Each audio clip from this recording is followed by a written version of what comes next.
All right, my name is Rich Schmidt. We're here with Paige, Cal, Colin, and David Knudsen. It's September 20th, 2024. We're at Knudsen Vineyards in Dundee. And thank you all so much for joining us today. The first question, tell us a little bit about the history of Knudsen and of this property. In 1968, our parents went to France, and what I remember is they came back, particularly our father, completely smitten with the regions of Burgandy and Champagne. And we had lived in Oregon for a little while. We started out in Seattle, that's where we're all born. And he knew enough about the Oregon, this region, the Willamette Valley region, that he said, you know, Oregon looks a lot like Burgandy. I bet we can do in Burgandy what they've done in Burgandy for many, many years. So he started looking around for property. He was in the timber industry. He was a retired lawyer, or a recovering lawyer, I think people say, and had gotten into the forest products industry, had worked for Evans Products here in the Oregon area, and then moved on to Weyerhaeuser up in the Seattle area. And he was an acquisition specialist for Weyerhaeuser, which meant that he was trying to figure out how to make a very large business even larger through acquisition. So his whole mindset was, how do you scale a big thing to make it bigger? And when many people in the valley at that time had 10 or 20 acres that they were trying out some... How about 2 or 5? Yeah. 2 or 5. Dad was able to buy 200 acres and plant 20 and 30 at a time. So we became the largest vineyard in Oregon by 1975 at just 50 acres.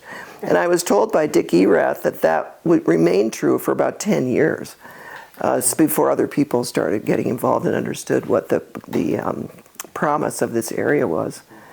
So I would, we all started, it was a piece of dirt. There were blackberries on it. There was a lot of, getting rid of all that needed to happen. But Dad and Mom were very clear that as a family, we all needed to be here when we planted the first vines. Well, but let's pause for a second there and talk about Dad buys this property, and then he's up in Seattle running a sizable business, if you will.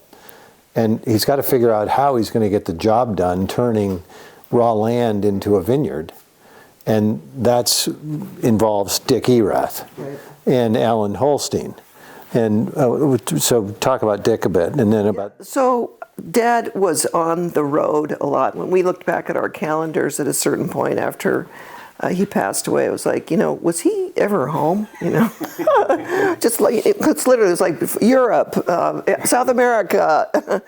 So he popping in and out of the house. Yeah, no, that's right. So he knew right from the beginning, and I am pretty sure, you guys can correct me, that he really wasn't interested in being the guy on the tractor. He wanted to build something and have it be ready for him to appreciate. So he started, at the time, the Oregon Economic Development Commission had put out a brochure about growing wine grapes in the Willamette Valley.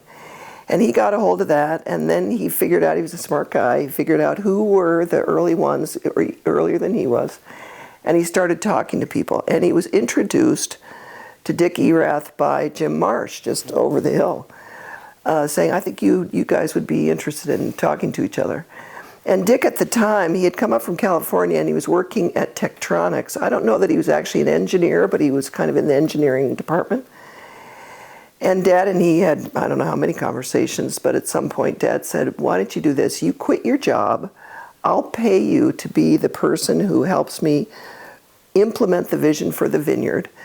We will build a house for you and your family. It was a house that came on it's a kit house, as is this place where we are here. Comes on a truck, insert, tab B into slot A.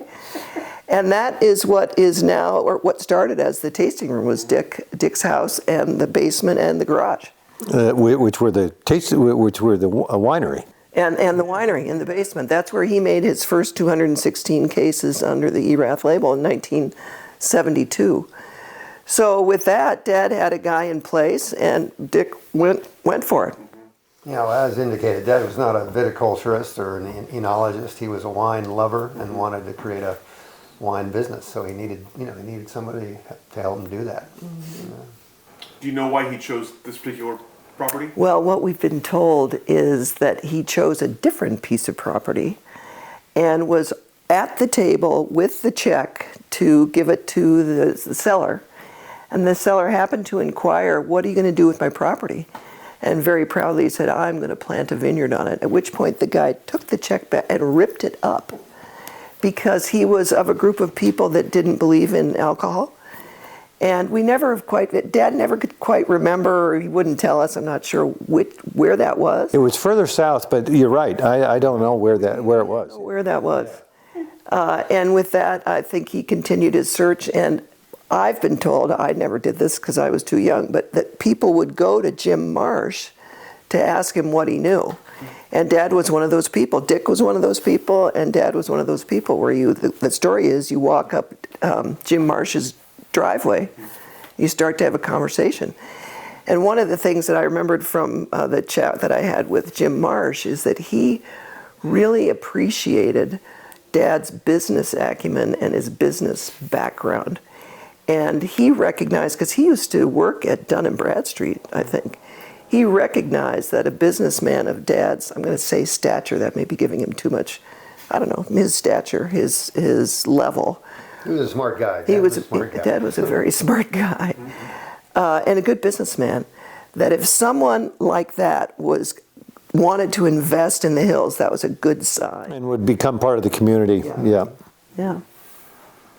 So to get back to where Dad worked, he was Paige said, he was a senior vice president at Weyerhaeuser, and then he left there and went up to Vancouver, BC, and was president and CEO of Macmillan Bloedel. Yeah, he got recruited out of Weyerhaeuser to go run that company. He ran it for like 10 years. Yeah, and that was my parents' Canadian adventure.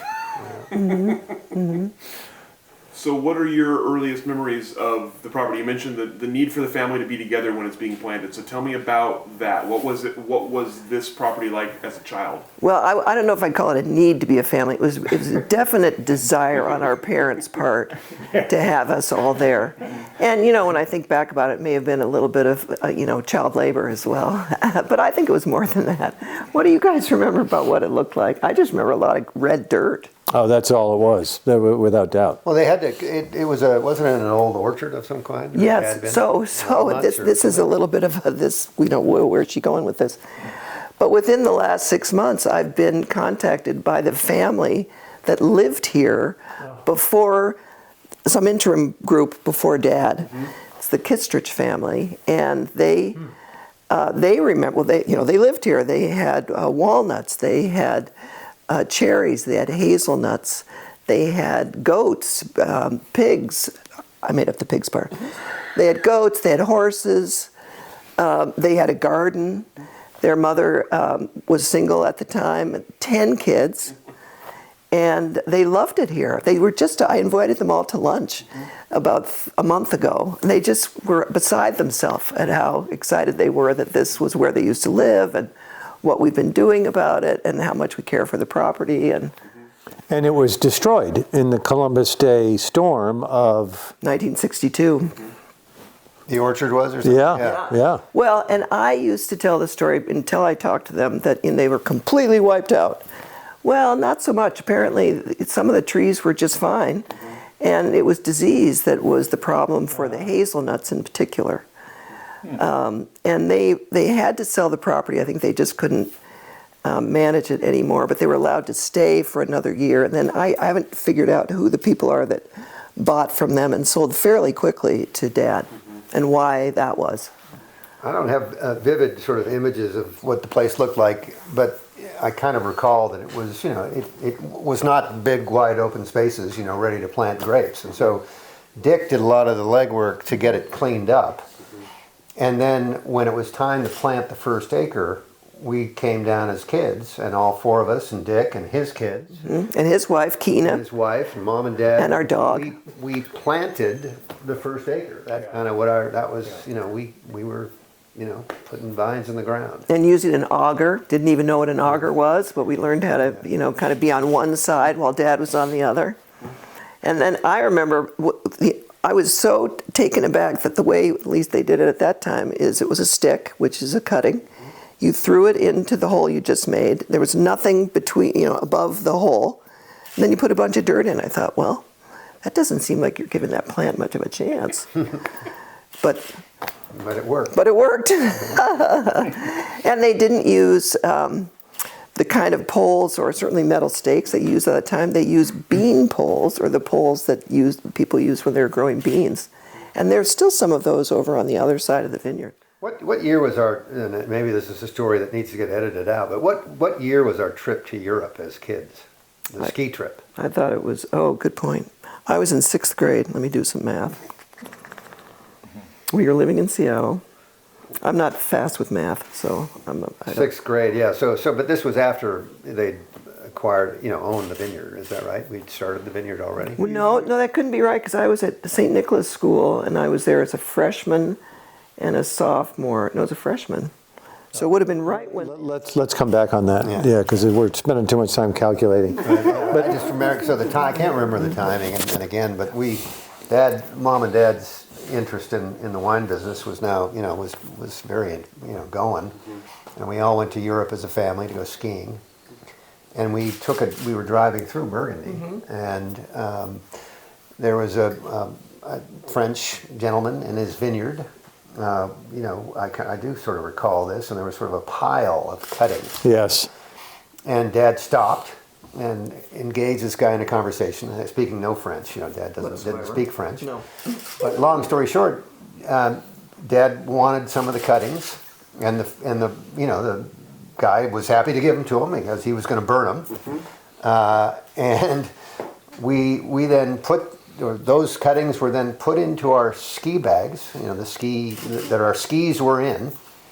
And I thought it was the tennis rackets. No, No, it was just... it was our ski bags. Yeah. And those ski bags were then, you know, checked in and brought back to the United States, you know, presumably illegally, and, you know, under cover of his children.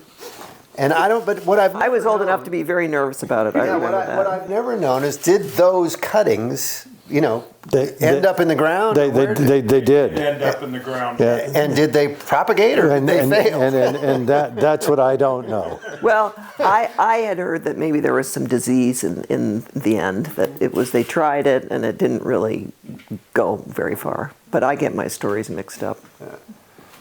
So anyway, that was, you know, a little subterfuge. But so what do we remember about it? It was, I mean, as David said, when we first got here, there was a lot of cleanup that needed to get done. But in terms of our memories of sort of working here or spending time, it was red dirt. It was that slope over there, and we have two slopes. We're above the south slope, but you know, the early days was all oriented in the north slope. There was a white house on the property, right? It would have been where this Kittredge family grew up. And the windows broken. I mean, it was about to, it had been abandoned for a number of years. It was about to fall over. We, as we've already noted, we came down as a family. We planted the first acre, and then many of us started working here for summers. Now, I'm not sure if you're aware of this, but we never actually lived here. We were living in Seattle, and so Dad would come down and visit regularly, once a month, frequently more than that. And then as kids, we'd come down. Our exposure was I don't know, maybe it was 4 or 5 summers as we were getting through high school and into college. We'd stay in the White House before we knocked it down. And weren't there bats? Oh, yeah. No, it was camping. It was camping. Yeah, it was. Boys did that. I was not involved in that. Cots, and we were sharing it with bats, and And we remember that there were more than one occasion where we'd sleep in or not listen to our alarm, and Dick would throw dirt clods at the building to wake us up. And so, there was a lot of learning going on as we were... and straggling out of the building to get to get to work. we sort of feel like we participated in planting the first... I'm going to make it up because I don't really know, but maybe 20 acres, maybe less, but over time, yeah. At some point, Dick hired Alan Holstein, and I think it might have been 1980. 1980. So we planted the first acre in 1972. Property in 71 in July. So progress is being made. Keena Erath would bring a bunch of her buddies. Yeah, it was women who with kids in school. Yeah. And when the kids were in school, these women would help out on the vineyard. And that's where I got involved. My summer or two was I would work with these women. And I'll remember to this day, they talked to every plant. And they'd come across, I was somewhere doing whatever I was supposed to do, and they were, "Oh, honey, you're looking so pale and wan. We need to help you a little bit." And I thought, whoa, this is really a different way than I thought it was going to work. But they couldn't have been nicer. I was really into horses when I was young, and they took me to a stock auction, and they really took care of me. I think the cabin must have been built by then, because I think I stayed up here by myself. So when I didn't stay in that house. yeah, and so we just chronologically, we buy it in 71. We start planning in 72. Maybe Dick's house was built in 72 also. Was it 72? Mm-hmm. The White House gets knocked down a couple of years after that. We build a cabin in 1980. The Royal We. No, 75. I thought 75 or 76. Was it that early? Okay. We hire Alan, or Dick hires Alan, to help further the development of the vineyard. Alan lives in the cabin for 7 years. Yeah. Holy smokes. He was married at some point. I don't think he was married when he got here, but he did marry, and he and his wife lived here for a while. And then they had a child, and they moved to a place. And we also have all sorts of documents as to what types, what varietals we were planting and where, at what time. And right now, the vineyard, and which has been true for many years, we grow Pinot Noir and Chardonnay, but there were times where we grew Müller-Thurgau, Riesling, Chardonnay and Pinot. Yeah, maybe Riesling for a long time. Yeah. Dad held on to the Riesling for way. And I think Dick was the motivator for Riesling with his background. He really, and now we'd be happy to have Riesling. Back Then again. no one paid you for Riesling. Yeah. No, the economics of Riesling finally just Said, sort of yeah, no can do. Got to do something else. Yeah. The other thing that we remember is, and it's, as we think about the development of the vineyard, is Dad and Mom had this idea of hosting a harvest party, and they put that into place very early on. 76. I think I have an invitation from 76. And that's in fact why one of the reasons why we're out here is because we reinstituted that, and it's tomorrow. But we've heard from others, and I can't remember who's told us this. Maybe it's Alan, that Mom and Dad would invite all their friends, and all their friends were from Portland and Seattle, and so people would show up. With blue blazers on and nice skirts, and all the people that were helping support the party, Keena and her buddies and so forth, were looking at these people saying, "What is going on here?" Yeah. Because at the harvest party they would give the guests, the guests. I mean, they were sort of to harvest. They'd give them clippers and send them into the vineyard to clip some grapes off the. And everybody the loved vines. it. Mm-hmm. And they'd had a great time. And it was 76 because that's when the winery buildings were completed. They started to create the Knudsen Erath Winery, which is what it was called, in 1975, but it was completed in 76, so by the fall. Some of the photographs we have are of that new building.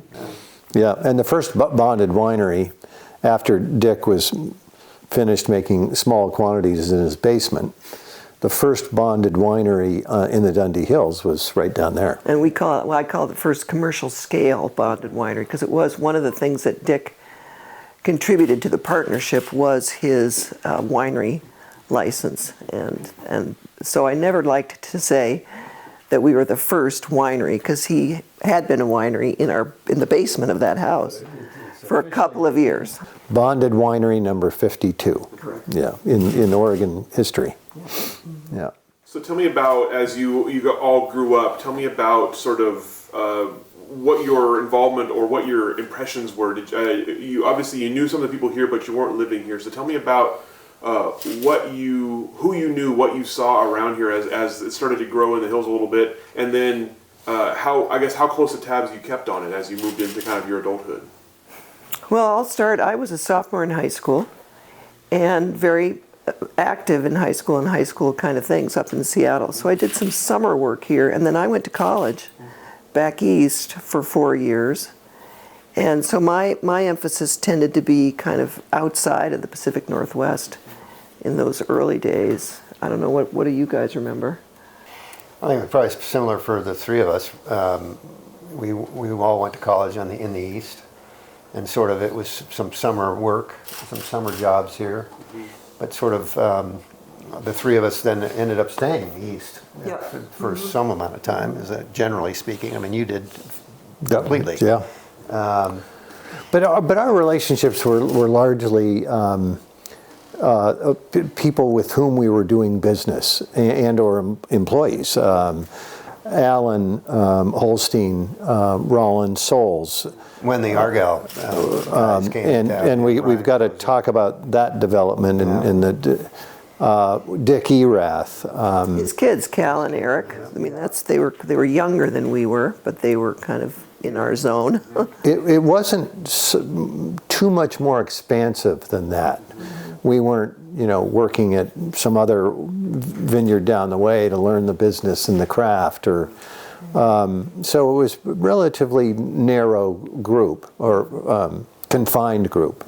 So it's been fun to be here more recently and have people say, "Oh, I knew your mom and dad," or "I was there when." Now, both of our parents are deceased, and so that's kind of where that generation is, and there aren't that many people to talk to about that anymore. But every now and then I meet someone who's, "Oh, yeah, I remember your mom and dad," or "We used to, get together," or... But wine actually has been to say important maybe isn't exactly the right word, but it's been part of our lives for a long time, predating KV. Dad really fell in love with the art and science and craft of wine, and particularly Burgandy, and as Paige said, champagne. Well, and he liked the lifestyle. I'd heard him say that before. So I can remember sitting around the dining room table, both in Portland when we lived there, when we were in grade school, and starting in high school, and in Seattle subsequently, and on Sundays particularly, and he'd bring out a bottle of wine, and he'd want us to try it.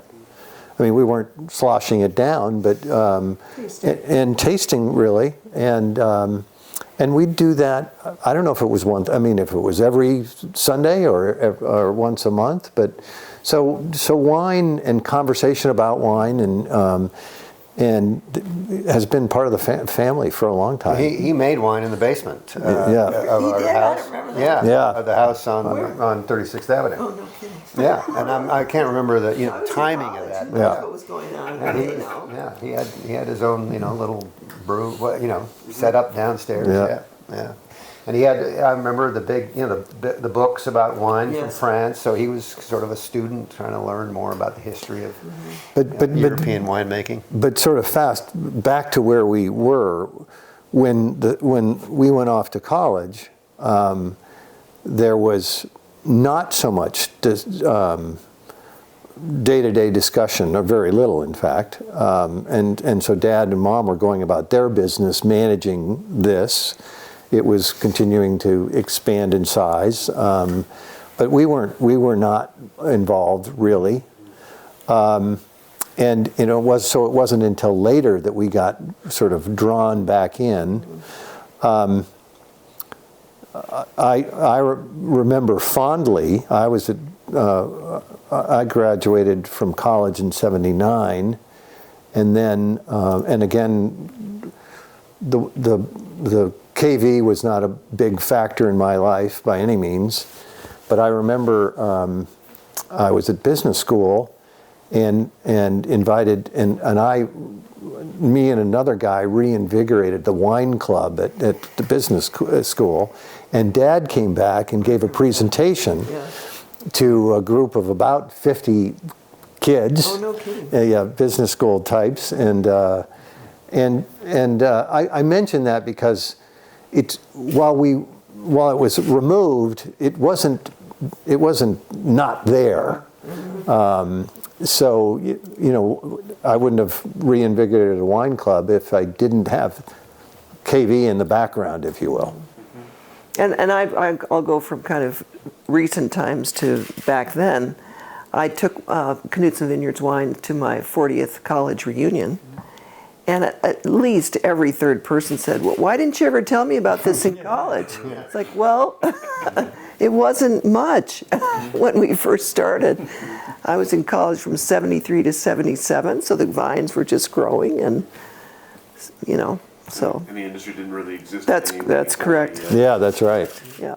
Well, so that now brings us back to our relationship with Dick ending at some level, our commercial relationship at least, and our relationship with Argyle commencing. And do you want to talk about? So in 87, two things happened that were very impactful in both in our business but in Dad's head.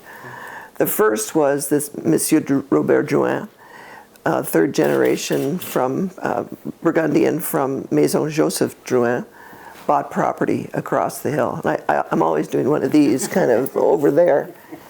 And there are lots of, there's a whole story there for the Drouins. But I know Dad thought that was a huge feather in Oregon's cap, that Monsieur Drouin would think enough of this place that he would buy land to start his own vineyard.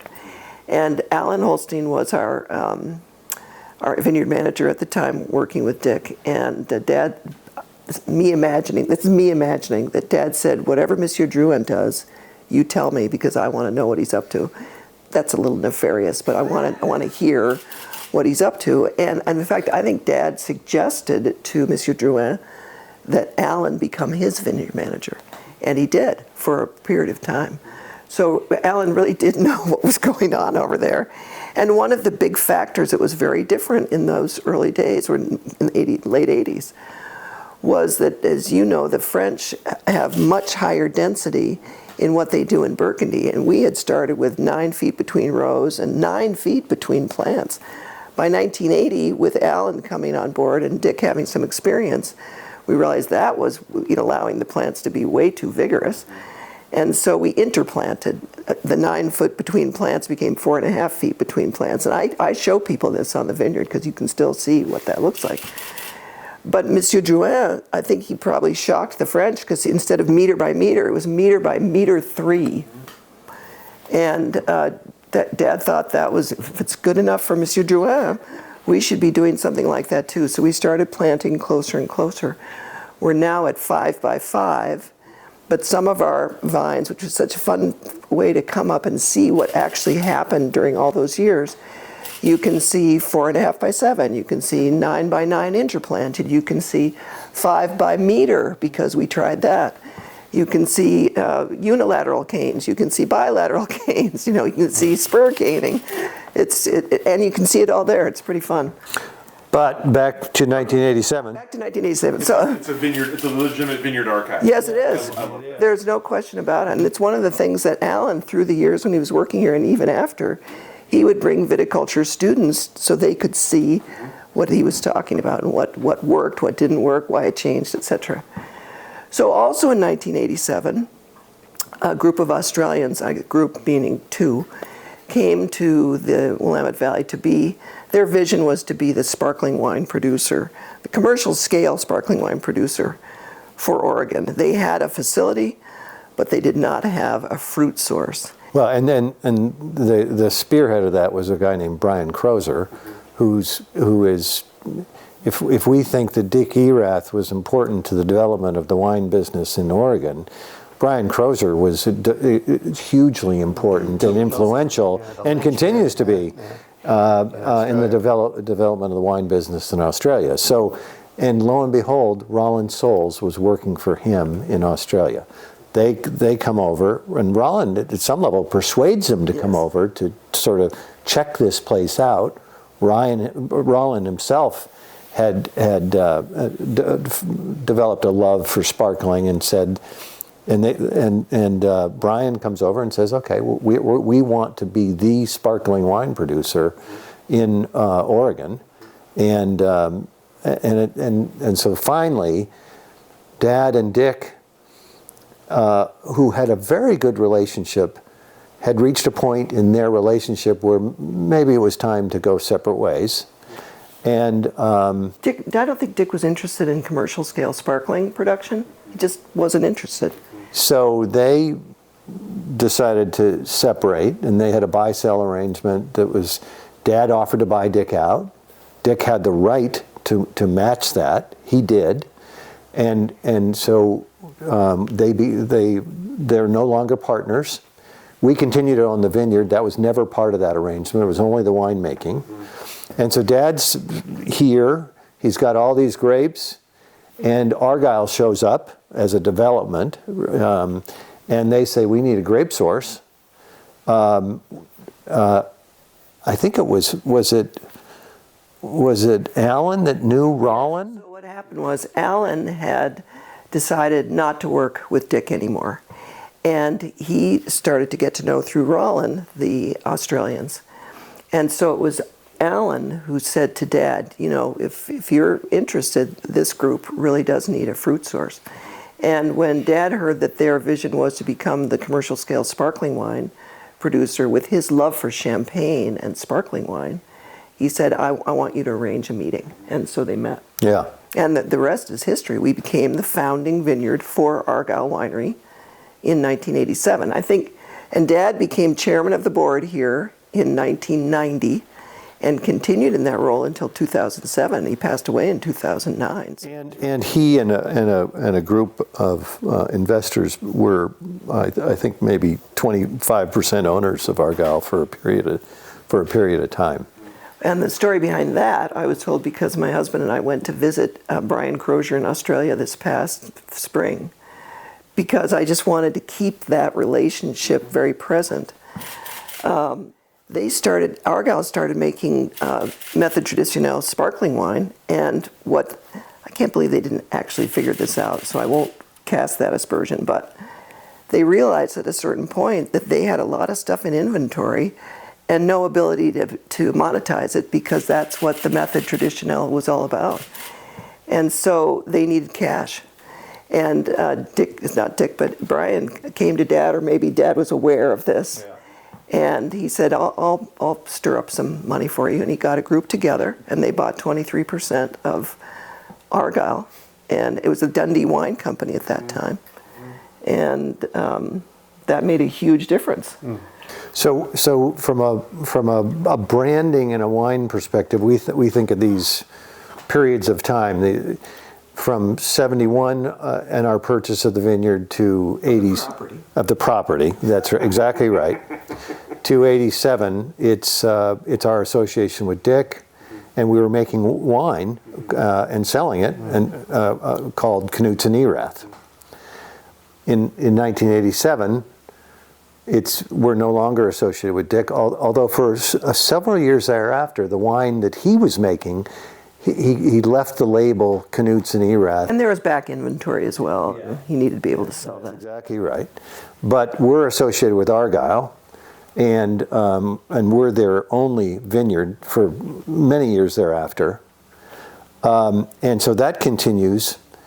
And then Dad passes away in 2009. Yeah, so I'm fast forwarding in 2009, and we as his kids are faced with some estate puzzle to solve, and what do we want to do with the vineyard? And that was, as it turns out, that was an easy one. Yeah. There was no question. We all wanted to retain this and to build on it. So then the next. Dad actually had put it in his will that all four of us would take over from where he left off. So. And we did some estate planning. It was a sole proprietorship. We were able, through his accountant, to convince him that it would be better from a tax standpoint to develop it into or morph it into an LLC so that we could then gift units to the four of us and have it be a minority interest when the time came. And we accomplished that. So there was a lot of planning that went into it.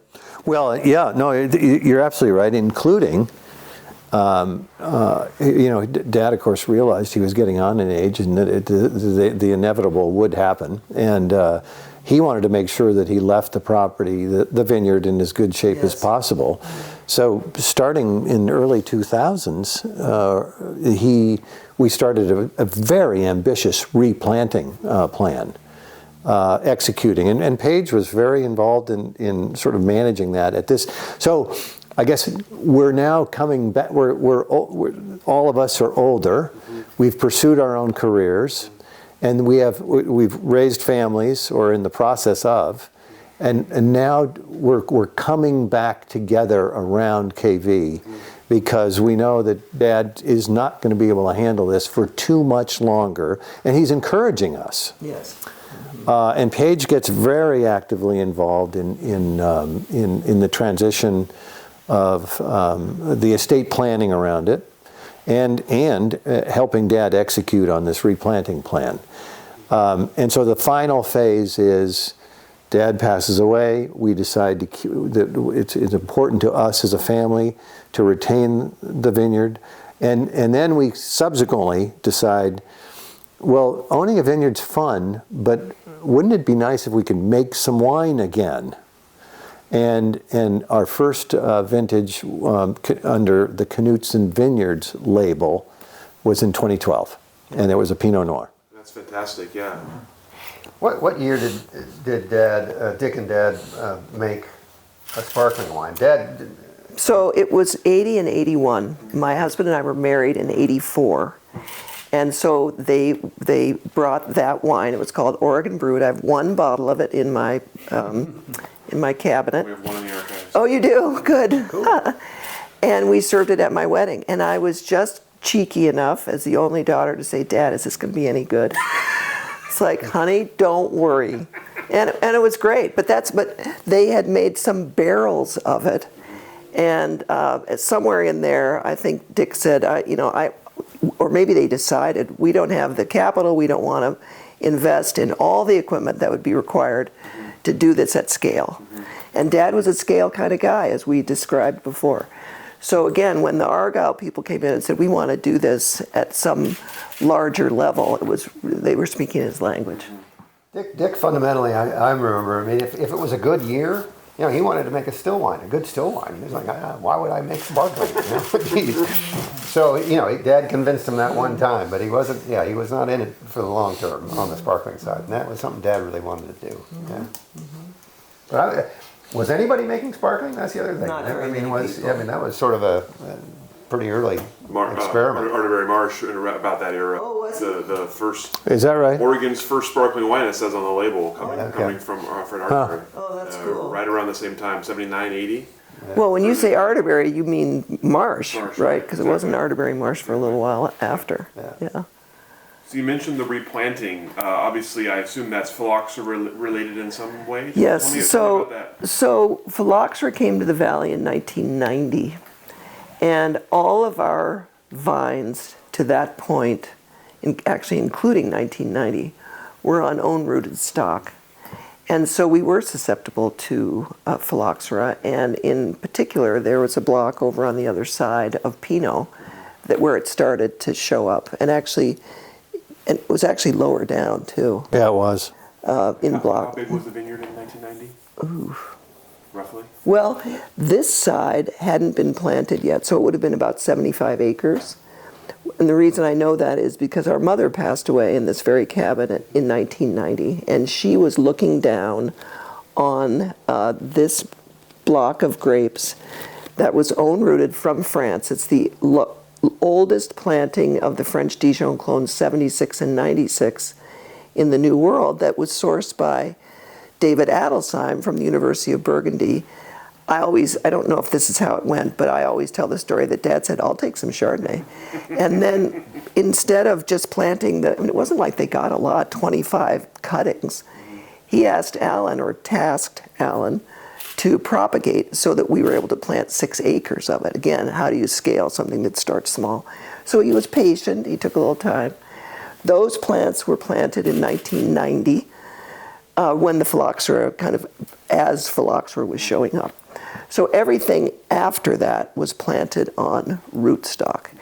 And what's interesting to many people who come here, I make sure I talk about it, is there's a little cell of phylloxera that you can see from this cabin, so people can, what does phylloxera do? Well, let me show you.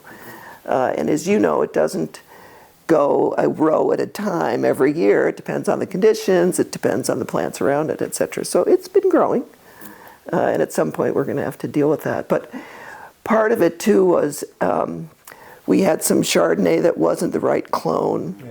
Yeah. So that was, and we got the good stuff, if you will, in 1990. So the other side was Chardonnay, Pinot, Riesling, Muller-Thurgau.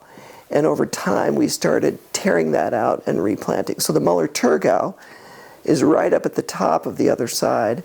In 1998, we tore that out and planted our only block of Pinot Meunier. Why Pinot Meunier? Because Dad always felt that was the secret sauce of Champagne, and he wanted all 3 of those grapes that are on his property.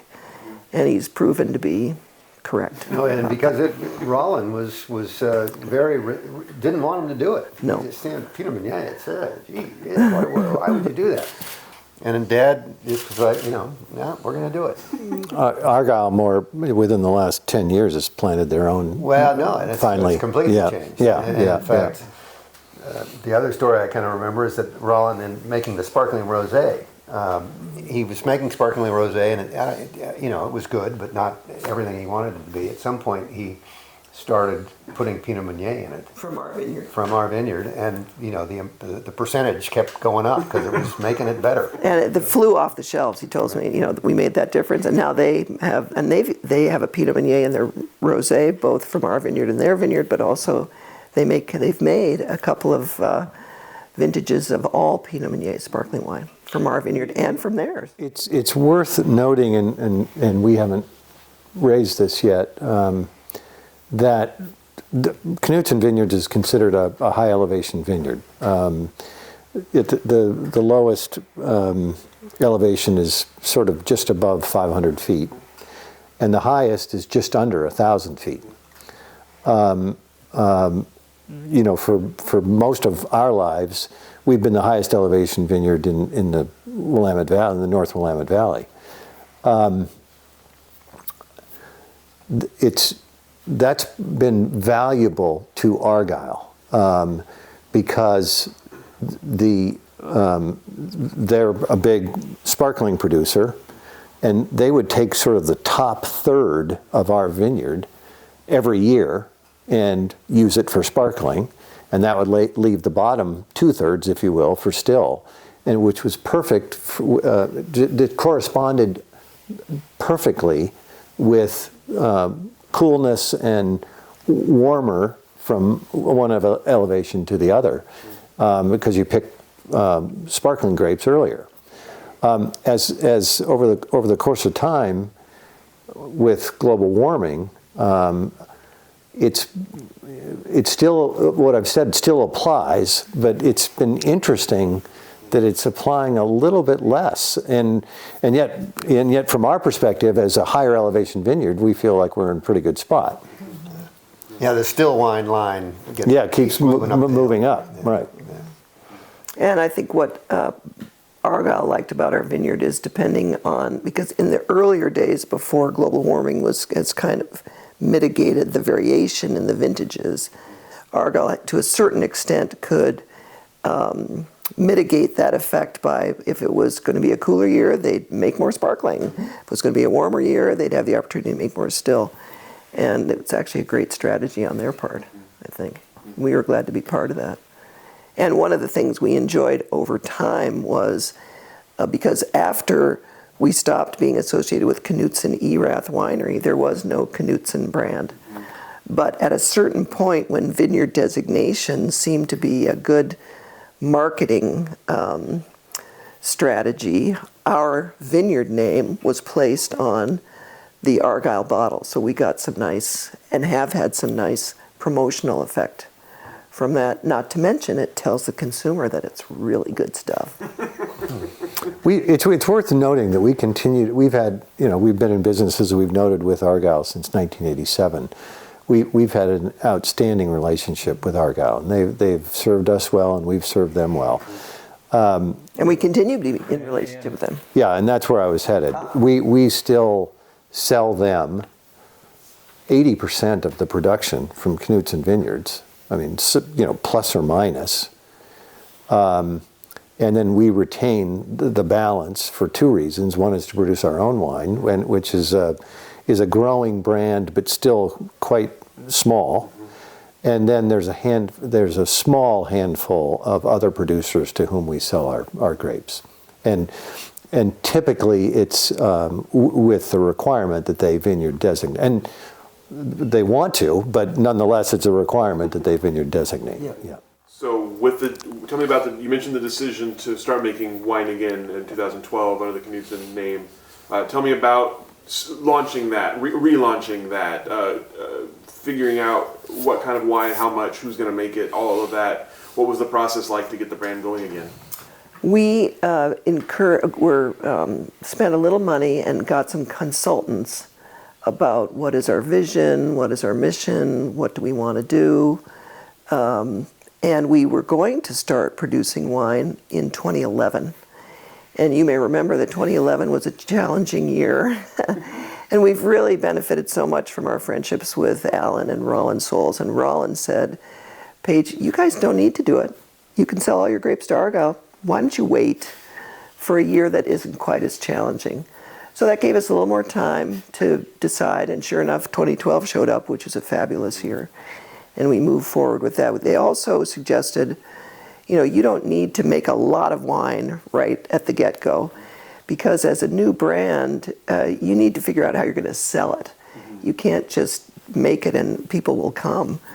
I kind of thought that at the beginning, but I realized I went to a marketing seminar at one point, and it was when I started talking about our association with known brands, that somebody I was talking to went, oh, I know them. It's like, oh, I see. Knudsen Vineyards has been around for all, but nobody knew us because we weren't here. So we've done a pretty good job, I think, of getting that word out, but there's always more people to talk to about that. So what we realized was, and what we were offered through our relationship with Argyle, is the ability to make wine at their facility. And what that allowed us to do is, number one, not invest in a lot of capital equipment, because we could, quote, use their equipment. And it meant that at the very beginning, we weren't required to choose which block we wanted to get our fruit from. They basically said, we'll take all your fruit, we'll vinify it for you. We do small lot fermentation. We know exactly where each block is, where that wine has been made. And then you can come into the blending room with our winemaker, Nate Klosterman, and blend the wines that you want from Knudsen kind of to the case. And you guys might want to talk about that process, because it's been a really great Well, process. again, the relationship is so good, wonderful. I mean, they made it very easy for us to get into the business on kind of a low risk basis, you know. And so, yeah, from the very beginning, it was, they, as Paige described, they, you know, put everything in keg, and then, you know, they select what they call their premier or prestige level. And they, you know, they basically say, here's all of our prestige level, and you can From Knudsen. And you can, you know, take what you want. You know, to some, we weren't taking a lot, you know, so you can take what you want to make what you want. And Nate did a fabulous job, as for 10 years of sort of shepherding us through the process of blending. And expanding the line. I mean, it started with one bottle of Pinot Noir. The next year it was one bottle of Pinot Noir and one Chardonnay. And now it's A whole 100 cases of each. and now it's what, 7? How many SKUs now? I mean, We now have 7 or 8 to 10 SKUs. No, it's more like a dozen. Yeah, maybe 12 SKUs. Yeah. They've been very, very helpful to us, and they would be the first to say we are not a custom crush operation. Knudsens, okay.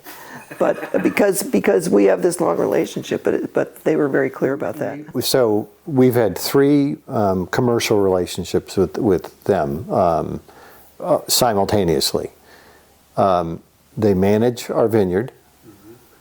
They buy our grapes, and we have had a contract, obviously, that relates to that. And then, commencing in 2012, they produced our wine. Now, so you know, you got to have a good relationship with someone for to have that complete an arrangement, and so it's been great. Fast forward, and this is new news, if relatively, is commencing in last year in 2023. We switched our winemaking. Really, initially, or what got this going was their request, and we can talk about that later, but we weren't bailing out on them so much as their development suggested that they needed more space, and so they came to us a number of years ago and said, you should be thinking about finding another place to have your wine made. And it was very cordial. Not abrupt. You know, they gave us a lot of time to think about it. So we have affiliated, and we're at some level once again a founding member of a new custom crush facility on Warden Hill Road called Vinovate. And Brian Weil is the winemaker. He's formerly of Alexana, thank you. Head winemaker of Alexana, and did a wonderful job there. And so we've produced our first vintage with them, 2023. We're about to, produce our second with 2024. Oh, and so it's Brian Weil is running it, but he has a partner as well, Kate Payne Brown, who's was at Stoller and producing their sparkling. So she's working with us directly on sparkling. He's working directly with us on still. They coordinate together on the whole thing, and we've found it to be terrific. And really, the transition has been seamless. And at some level, it's been helpful to us and maybe cathartic for us. And just the arrangement provides us more flexibility. So, in 2023, for the first time, we produced a sparkling rosé, and we sort of did it almost at the last minute, and we produced another talking block a little bit at the last minute, which is 100% Pommard, and we're all excited about that. And then we've produced a wine from 2023 for distribution only. And that's the Willamette Valley Pinot. And it's not. We bought other wine from another place, which we'd never done before. So we couldn't have done that practically and realistically under the Argyle umbrella. So we think it's been a really positive move, and it's helped them, and so. Well, and it also speaks so highly of the Oregon industry, really, in the transition. I mean, first Argyle took us on, and a bunch of neophytes, and I still am one. But Colin and Paige, I mean, they've gotten better and better at the blending process, and because we've been involved in making every single one of our wines. And Nate did a wonderful job of sort of shepherding that project. But I don't want to interrupt, but Knudsens have been very, very involved. So the comment I got from a friend well, how will I know it's not just Argyle by another name? And the answer is because it's not. Because Knudsens have a palate, we agree with what we do, and and it's not that theirs is bad and ours is good. It's just it's ours. Well, and over the course of 10 years, these guys got better. I mean, they got more knowledgeable and make better wine. And so 10 years later, when the separation came with Argyle, again, very cordial, we were ready, to kind of go at it at a different way, a more sophisticated and challenging way, because they have developed the knowledge to do that. So and then it's back to the industry. Nate and Brian, the handoff has been, again, it's sort of seamless. They talk, Nate, what did you do, and what do you think? They collaborate. What barrels do you use? What kind of toast do you use? Because Brian's point of view, which we wholly support, is let's not make, a wholesale change. Let's kind of move. And Nate gave, all the help that he was asked to give, and very collaborative transition. So it's really gone really nice. And the sparkling wine is another, industry kind of thing. I mean, we started making the sparkling wine with Sokol Blosser. So what happened with that was... In 2020. In 2020. We started in 2020. And I was approached by someone who knew us and said, that person said, Sokol Blosser's looking for a source of fruit for their sparkling wine because something changed in what they were doing. Would you talk to them? I said, sure. And not only were they looking for fruit, but they threw a little kicker in as we want to make it for our sparkling wine, but we'll make you some sparkling wine too. Oh, great idea. And so we started with them. We picked that fruit before the smoke came in 2020, so it was pre-September 7th. And we started our program, which was not exactly the last minute, but it was one of these opportunities that came up that we hadn't planned for 5 years to have that happen. And they've been great. Alex Sokol-Blosser, very easy to work with. His winemaker, Robin Howell, now maybe has a different name, she got married. Very, very helpful. Andrew Davis is the person that they use to bottle and put things down in tirage, so he's been very helpful to us. And then when all of this change happened to Vinovate, I called Alex to say this is going to be happening, and he said, well, now that there's a sparkling winemaker, Kate Payne Brown, who's very good over there, do you want to have her finish the wine? Oh, that's interesting. You'd be okay with that? Oh yeah, we can work that out. And so that's what's happening. They've done the base wine on tirage first fermentation, and every year we're taking what's in tirage, and Kate is finishing it off. We get to do dosage trials with her, and it's all underneath the same umbrella. And I think, maybe Alex was thinking for himself as well, but I think it was much more altruistic. What it allows us is to say it's not the same as Sokol Blosser. Sokol Blosser will make their own beautiful sparkling wine with our grapes, but ours is different because we have a whole different winemakers, a whole different process.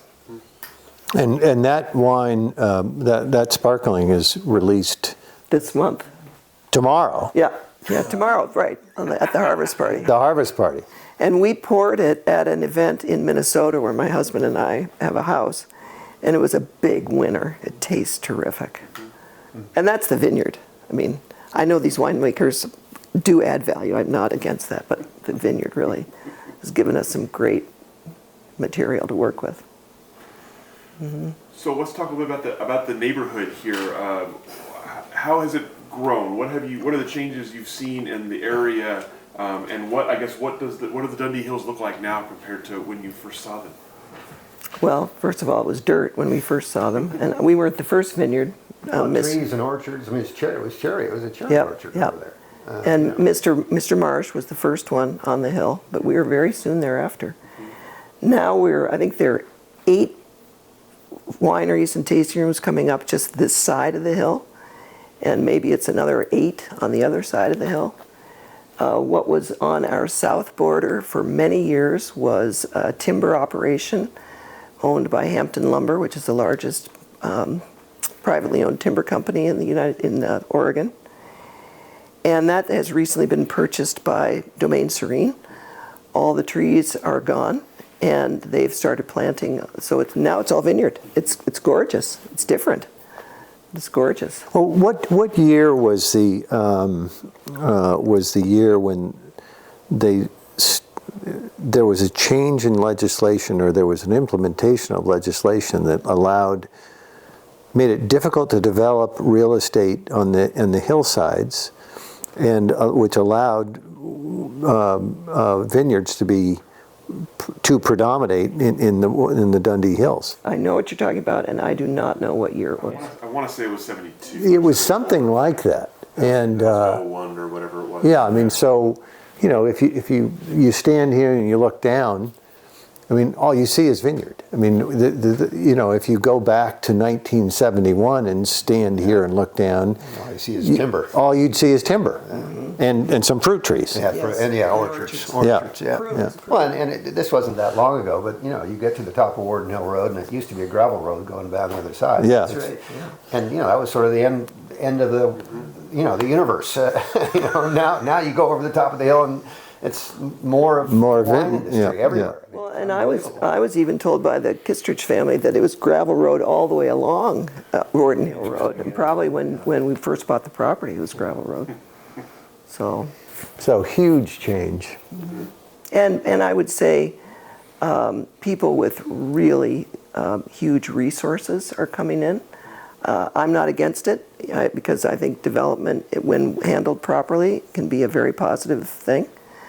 But the difference in the scale of the ability to invest is really quite striking.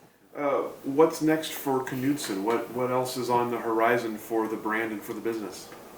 Well, I know for sure we want to be emphasizing what we're doing for sustainability as much as we can. We really care to take good care of this property into perpetuity. We understand that it matters how you manage the property for long-term health. So we are live certified. We're salmon safe. We have just been designated a family forest by the American Tree Farm System. We are very self-sufficient when it comes to water. We have 2 surface water collection ponds on the property, and we have 6 wells, which allows us to irrigate when we need it. And we're all under irrigation. That was something that our father felt very strongly about as well. What is considered family forest? It means that you have a forest management plan, which says what's on your property, what kind of trees they are, how you're going to take care of them, what you want to do about cutting, not cutting. And we spent a little money and had an expert come and do that with us, and we've done a little logging on the property. Oh, here, my father planted in 1984 a forest that needed to be thinned, and we finally got a clue that we should do that. I woke up to that, and I love it. I mean, you can look up there now, and there's light coming in, and it's really made a big difference. Yeah, It's big really nice. difference. So that's been fun. We took out some big trees as well. And we'd like to grow our brand. We don't want to be kind of pell-mell, make more no matter what. We really want to be kind of judicious in how we approach it and try and figure out what the market wants. Where we get together as a family once a quarter to talk about, and even more frequently to talk about what the future holds. We make a good team in terms of what the skills are that we bring to the party, so we feel like we work together really well. And that actually, I would say, has been something that's been immensely meaningful and satisfying to me, was to be able to create this relationship as a family that was beyond just being siblings. It's siblings and business people together. We mentioned earlier that we're very modest in scale from a wine production perspective. we're producing, plus or minus 3,500 cases annually, and that's, it's fun and it's complicated, but it's not enough. We don't know what exactly the right number is from a profitability optimization perspective, but it's probably more like 5,000 to 6,000. So that's our long-term objective. We love owning the vineyard. We love making wine. We love learning about winemaking and grape growing, and that's a continual process. We're not getting any younger, and so we are starting to think more actively about what happens over the course of the next 5 years in terms of management of the operation. Paige has 3 kids. Cal has a son. My wife and I have 4 kids, and that's the extent of the kids. The third generation. The third generation. Sort of like we were at our kids' ages. Everyone's pursuing their own career in different locations. So it's not crystal clear who's going to have, who's the logical party or what's going to happen with the next generation. One of our boys, just as it turns out, I mentioned him earlier, works at Domaine Serene. He's just married a girl from Spain who works at Stoller. They're all in the wine business. We're not large. Very qualified, they're educated in wine, they've worked in wine, they know their stuff. Great experience. So they're doing exactly what they should be doing at their age and stage in their careers. They're developing their knowledge of the business at larger producers. And so whether we can progress our business far enough over the next 5 years so that it becomes appealing to them and that they learn enough and then decide that they can apply it here, we'll have to see. But that's what the next stage is going to be is becoming more important. What I know is true is that all these kind of early 20 to late 30s kids really like having a vineyard in the family and wine. They think that's pretty cool. We have one child who is in digital marketing, and he works for us on a part-time basis doing search engine optimization. And so there are a lot of ways, as you know, that one can participate in the wine business. And certainly the whole digital thing is becoming... Well, it's like any business. It requires all the various and sundry skill sets, accounting, marketing, and all of it. So, Yeah, these 3 here are the brains of Knudsen Vineyards, and I'm sort of learning as I'm going. Yeah, so. Cal's great. He's a great advocate for the vineyard and has a lot of friends who like to come. It's great. So, because this is a group interview, we haven't had a chance to talk about each of you individually too much. I would love to know just briefly about kind of life and career outside of wine. So, Colin, start with you. Just tell us a little bit about your kind of life and career. Yeah, no, thanks. I've been in the finance business my career. I started, I went east to college, graduated in '79, spent 3 years working in Washington, D.C. and for an elected congressman. And managed his re-election campaign, went back to Washington, D.C., continued working for him and said, that's enough. And I also wanted to start making some money. So I went to business school and in fact doubled my salary in the meantime. So that was helpful.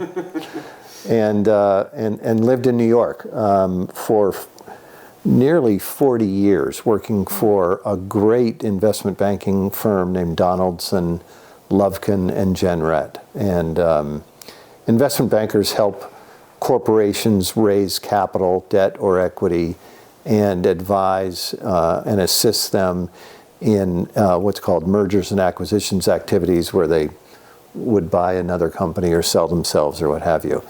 My specialty industry focus was media communications, and it's I'm still engaged in that. Not for DLJ. DLJ was acquired by Credit Suisse in 2000.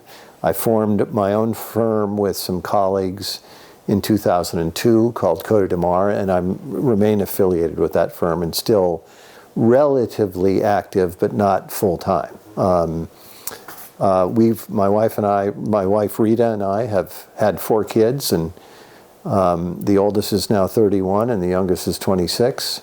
We've helped raise a niece who's just graduated from Colgate University, and that's great. And we now live in Newport, Rhode Island. So that's my background. Let's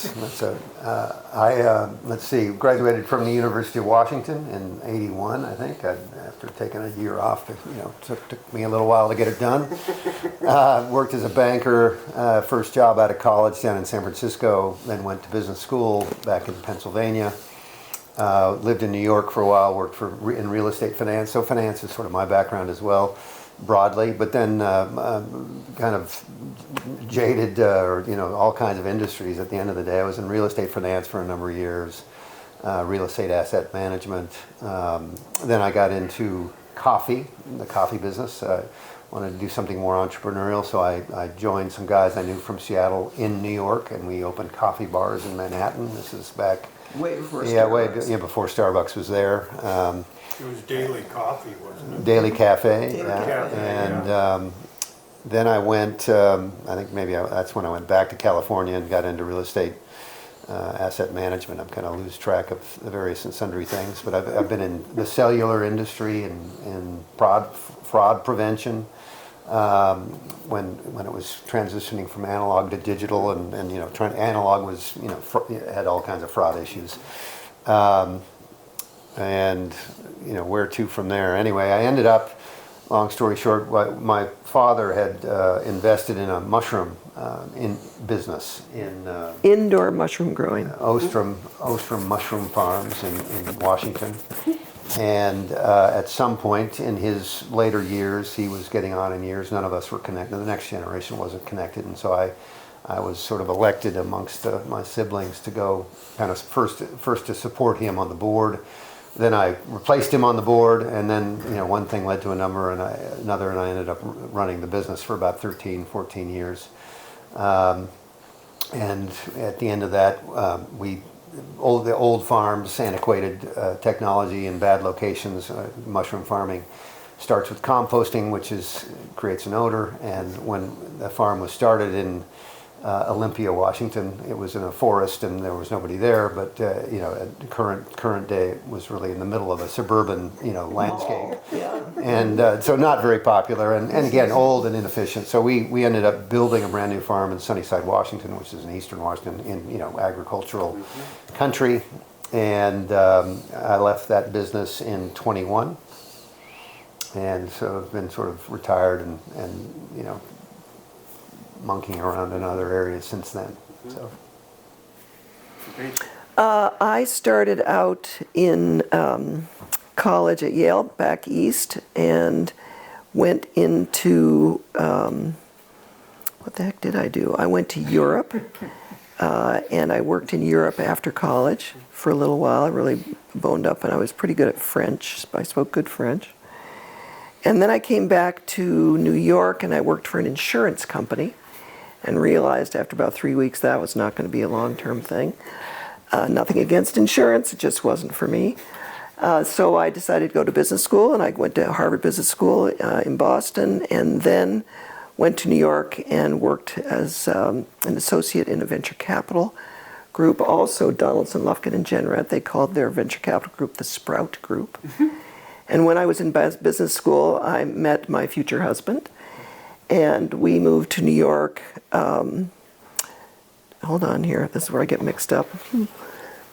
We moved to New York before we were married, and he was working for a direct broadcast by satellite company, and I was working for Sprout.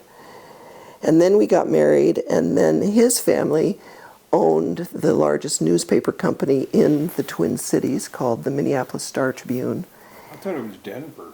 No, well, they owned some properties in Denver too, so that's good. You have a good memory. And so he approached me one day and said, "You want to move back to Minnesota?" I said, "Sure, let's go." And so he started working for the company. I went with the Sprout Group, kind of consulting for a while, but then I got a job as an investment management professional for a bank trust company called Norwest Bank. It then merged eventually with Wells Fargo and then spun out and is now called Abbott Downing. Anyway, that's way after me. So then we started having then we wanted to start having a family. And it was taking longer than we both would have liked. And at some point he said, I've been offered a job, this is my husband, been offered a job with the papers in Denver. Would you go out there with me? I said, sure, I'll go out. So off we went, and then we were pregnant with our first child, which was just exciting as could be. And I had kind of a moment of not doing anything for pay. And then we started having a family, and he continued to work. Wasn't that about the time when Mom died that you had? Yes, so that was that. You have a very good memory. So that in 1990, our mother passed away 3 days before my second child was born. So that was a very intense time for all of us. We were living in Denver. She was only 65, and so that was. It was unexpected. She had a condition, so we all knew that she wasn't completely healthy, but it was really abrupt. She held it from us for the longest time. Yeah. So with that, I became a mom, and we moved back eventually to the Twin Cities where my husband could continue with the company, not in Denver. And I was in family mode. We had a third child. And then as Dad became kind of aged, we all realized that we wanted to be much more supportive of him and what he was up to. So I became the person that would come out and got very involved in the vineyard. David eventually went into the mushroom business. And when you and I were going back and forth from Palm Springs. oh yeah, then Dad was not well. And so he passed away in Palm Springs. He had a second home down there, so I was in Palm Springs for a while. And then in my career, then I started doing a lot of nonprofit work. So I was served on the board of a literary nonprofit publisher, Grey Wolf Press. I was just at their 50th anniversary celebration last night, which is why I got in this morning. I started to serve on a national board of a land conservation organization called the Trust for Public Land, and became the chair of that board for about 6 or 7 years. When I really got good at raising money, so I wasn't the only one, but we were able to raise $470 million in a capital campaign over 7 years. So that really honed my skills and how you do that kind of a thing. And then I became more involved in the vineyard. Kids went to college. Then what happened? Well, one of the things that we failed to mention is we finally opened a tasting room on the property. One of the things that Dad did was when he and Dick separated is he leased the buildings that were down The winery. the winery, And the house, yeah, the house. back to Dick on quite a long-term basis, and for not very much money on an annual basis, without much of an annual kicker. That lease finally, thankfully, expired in 2021. Well, and I will say too, in kind of out of courtesy, and it's very much how we work things as a family, but it's kind of industry as well. When Dick sold to Saint Michel Wine Estates in 2006, in 2007, at our encouragement, we sent Dad in to talk to Ted Basler to say, we think you're great, we know you're going to be here on the property, but when your lease expires, we're not going to renew it. And that gave them 15 years to know that they were going to have to do something different. But so the lease expires, and we know that if we want to grow our brand, we need to really have a tasting room. So we invested some money in the former Erath tasting room, spruced it up. It's in much better shape than it was, and reopened as the Knudsen. It's called The Outlook at Knudsen Vineyards in June of 2020. And I bring that up just if I could. Yeah. because that occasioned the need for Paige to be spending a lot of time out here. That's all I was going to say. Yeah. It's the first number of years of 2012 vintages. Nobody was here. There was some back and forth, but it was small operation and kind of managed remotely. And when with a really retail storefront with an operation, that had to change. And Paige dedicated herself to that effort. Well, and then I forgot to say that we lived in Denver, but we moved back to Minnesota so that our kids finished out their high school years in Minnesota. But then, as David suggests, there was more back and forth. And then starting before 2020, we hired a consultant to say, we know we're going to get this property at a certain point. We want to be ready when the time comes. And it was before COVID was a thing. So we had a whole plan about how it was going to unfold until that plan didn't unfold that way because things changed in March of 2020. But to our, I think, benefit, there was nothing that great about COVID, but a lot of other people stopped whatever they were going to do as a project. So the people came to us because we still had our little project. And so they finished on budget, on time, and we were able to open In the middle of COVID. In the middle of COVID, to the extent one could open. And that was another benefit of COVID. That's not quite the right way to put it. But we could open in the spring when everybody could be outside. And so we actually had a pretty darn good summer. And then it got a little more restricted, as you know, in kind of late 2020, 2021, but great visitation in 2021. And so it's been fun. We have employees now, and but that was quite a test. So I was here in an apartment for a couple of years, and then about 2 years ago, my husband and I invested in a house in Newburgh. So it just gives us a place that we can call home. That's a little bit more room. We can have people over now that you can have people over.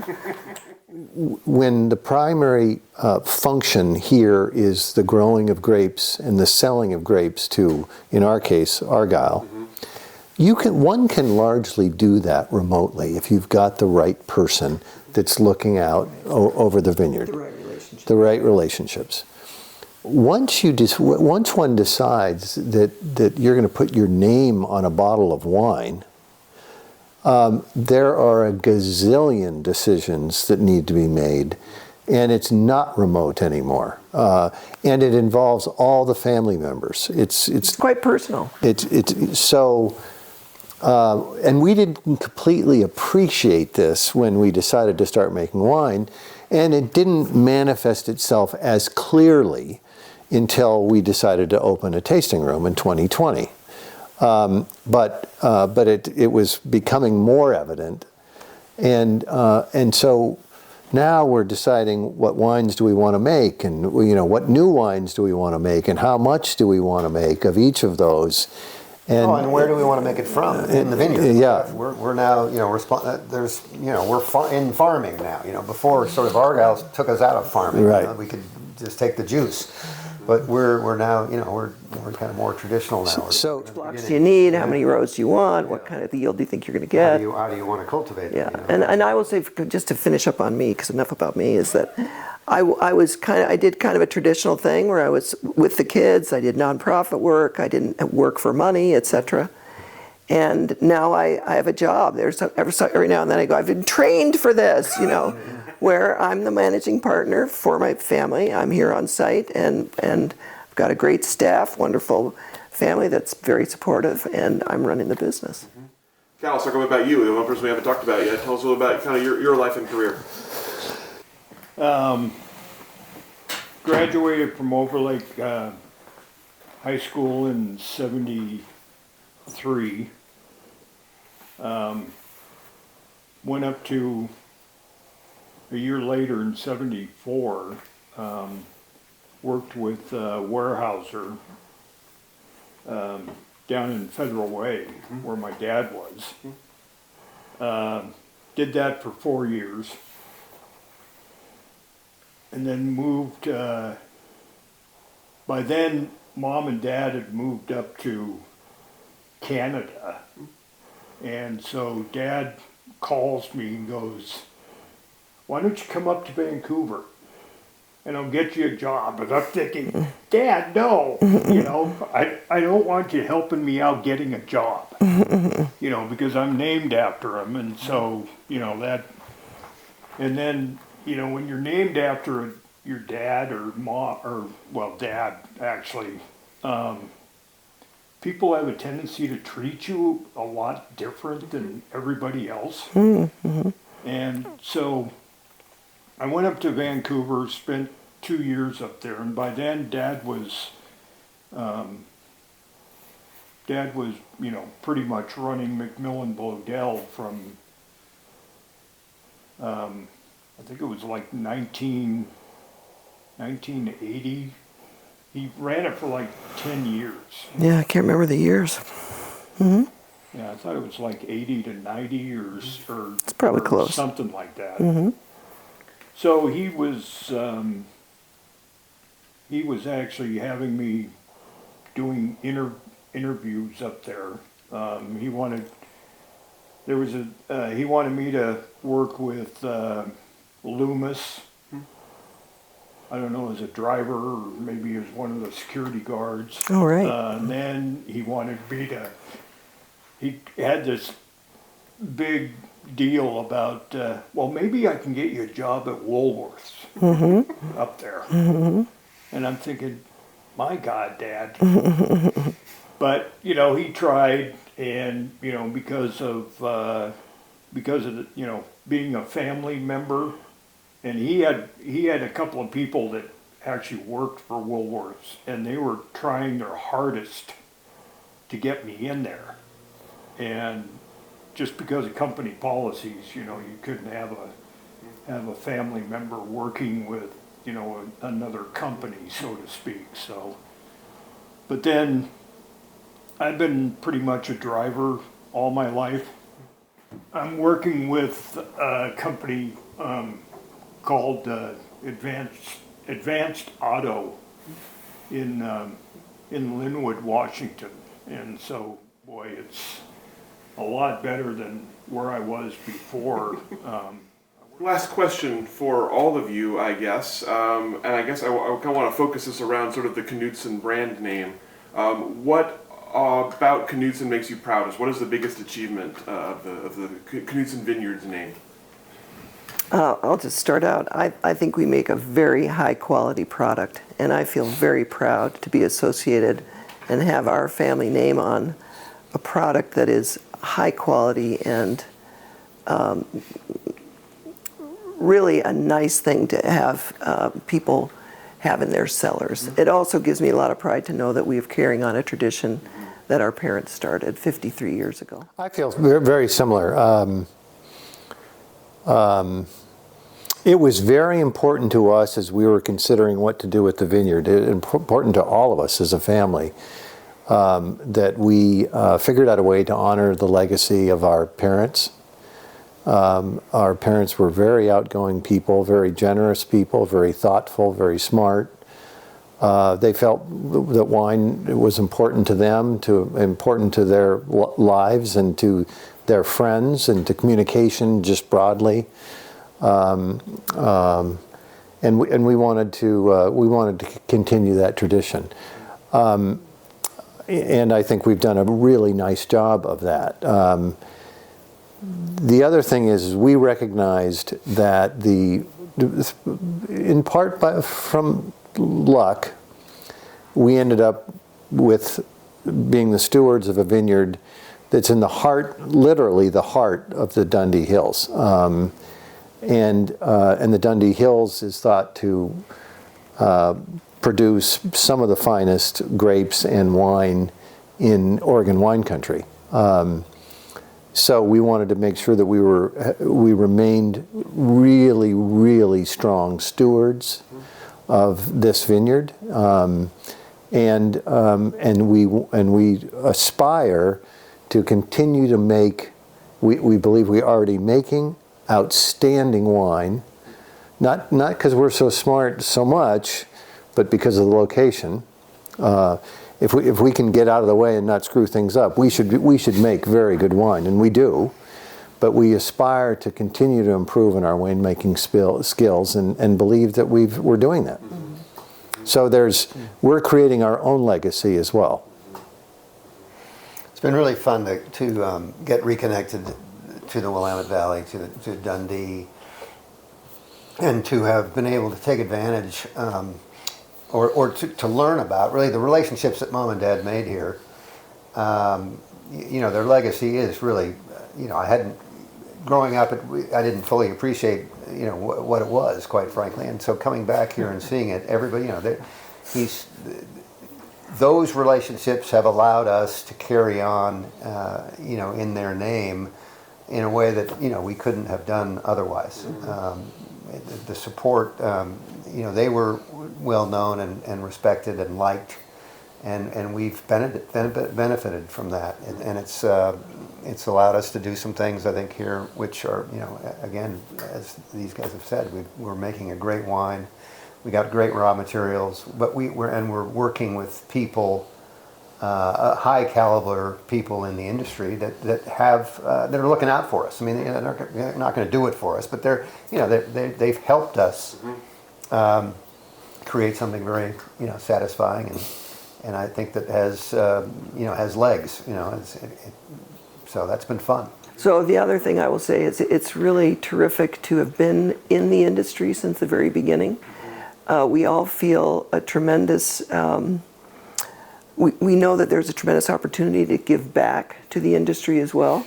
And being here on site, I feel very lucky to have been invited to participate on the Willamette Valley Wineries Association board. I really value that opportunity to be with peers that are very well qualified. In addition, I've been eager to give back in ways that are more philanthropic, and so I'm on the board of the Willamette Valley Wine Foundation, which is a new foundation, as you know. We're raising money for that. I'm the chair of the Fundraising and Donor Relations Committee.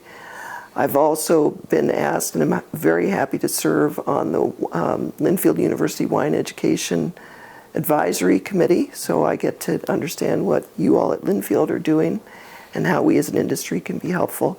And to David's point, I don't think I would have been invited to participate at that level without having this history of participation in the industry for such a long time, and I really value that. All right. All the questions that I have for the four of you, anything I didn't ask that I should have, or anything that wasn't covered today that you wanted to make sure was covered? There may be things that come up later because there's a lot to talk about. Next harvest party will be here. Okay. There we go. Yeah. As soon as you leave, we'll have tons of questions. Yeah, right. Thank you all for making the time to be with us today. Thank you for sharing your time and your stories and your beautiful space with us. We really appreciate this. Congratulations on another harvest. Thank you. Harvest party. Thank you. Yep. And I'll let you off the hook. Thank you. Thanks.